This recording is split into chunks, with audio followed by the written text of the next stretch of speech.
আসসালামু আলাইকুম।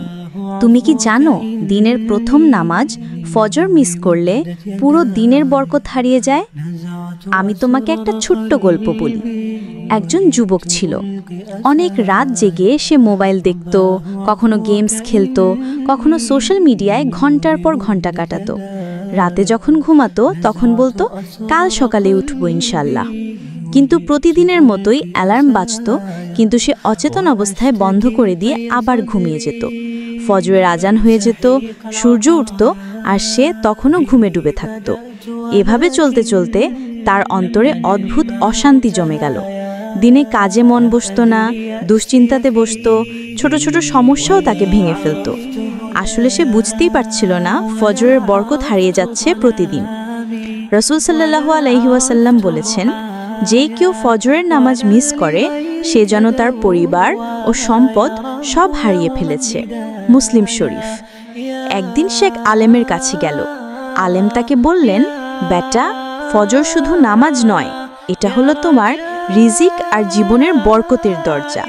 শয়তান কেবল তোমার কানে ফুঁক দেয় আর একটু ঘুমাও, কিন্তু তুমি যদি আল্লাহকে ডাকো, আল্লাহ নিজেই তোমাকে জাগিয়ে দেবেন।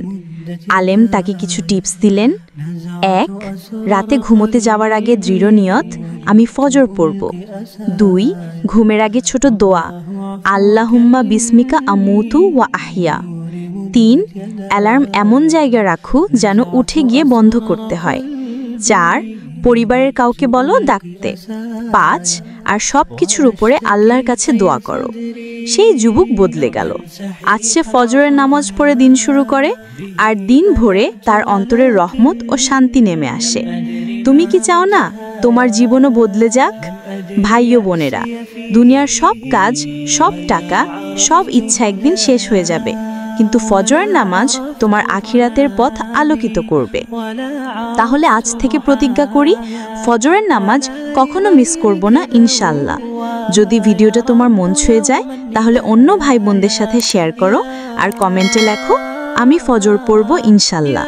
আল্লাহ আমাদের সবাইকে কবুল করুন। আমিন।